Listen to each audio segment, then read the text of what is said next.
America की अपनी वैश्विक राजनीति है जिसका केंद्र वो हमेशा खुद को ही रखना चाहता है और इसी चाहत में उसने नेटो का दायरा इतना बढ़ाया कि वो रूस की सीमाओं तक पहुंच गया। दूसरी तरफ रूस शीत युद्ध के बाद से सब कुछ शांति से देख रहा था, लेकिन अब उसने तय कर लिया कि बस बहुत हुआ।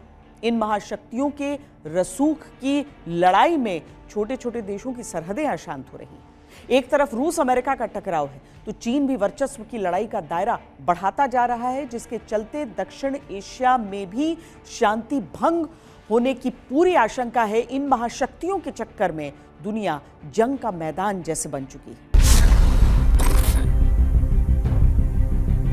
फरवरी 2022 में शुरू हुआ रूस यूक्रेन युद्ध अब सिर्फ एक सीमित युद्ध नहीं रहा, ये एक वैश्विक आर्थिक और राजनीतिक संकट बन चुका है।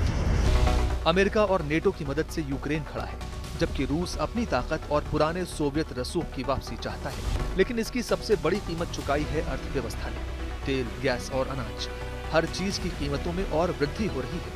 भारत, यूरोप, अफ्रीका, लगभग दुनिया का हर देश इसके प्रभाव में दिखने भी लगा है। फरवरी 2022 में रूस यूक्रेन जंग शुरू होते ही दुनिया पर सीधा असर पड़ा। तेल की कीमतें तेजी से बढ़ीं।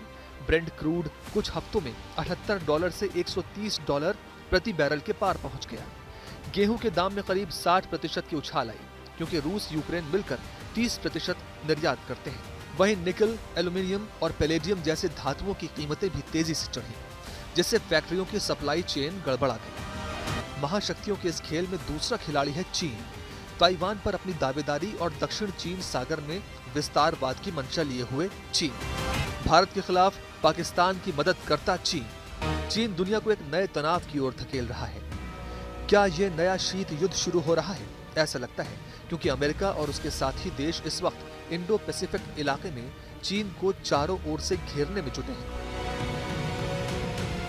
क्वाड और ऑक्स जैसे समूह साफ तौर पर चीन की बढ़ती ताकत और उसकी विस्तारवादी नीतियों को ध्यान में रखकर बनाए गए हैं। लेकिन इन सब के बीच सबसे दिलचस्प बात यह है कि सबसे ज्यादा टकराव खुद अमेरिका के अपने हितों का है। रूस को काबू में रखने के लिए वो कभी पाकिस्तान का साथ देता है, जो भारत के खिलाफ खड़ा रहता है, और अब चीन को रोकने के लिए उसे उसी भारत की जरूरत पड़ रही है। अमेरिका की रणनीति मौके के हिसाब से बदलती रहती है, और शायद यही बात नए शीत युद्ध की असली पहचान है, जो दुनिया को महाशक्तियों के इस खेल में और उलझा देगी।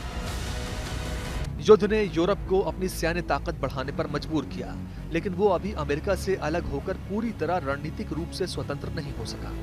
रूस से दूरी बढ़ी है और रूस अब चीन के करीब है, क्योंकि दोनों अमेरिका के असर को घटाना चाहते हैं। चीन ने रूस की नाकामी से सीखा कि अमेरिका को सीधे टक्कर देना आसान नहीं, इसलिए वो अब अमेरिका के गठबंधनों को कमजोर करने में लगा है।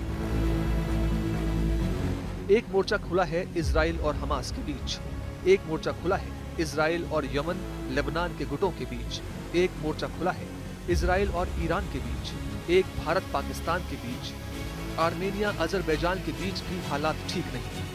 टेक्नोलॉजी, ट्रेड और टेरिटरी, इन तीन चीजों को लेकर बड़ी महाशक्तियों के बीच जोरदार टक्कर चल रही है, और जब ऐसी ताकतें टकराती हैं तो दुनिया में हलचल मच जाती है। इसका असर कई भाग में देखने को मिलता है, जैसे ईरान और इजराइल के बीच तनातनी, ताइवान पर हमले का खतरा, अफ्रीका में चीन और अमेरिका की रस्साकशी, और हर तरफ बढ़ती साइबर जंग।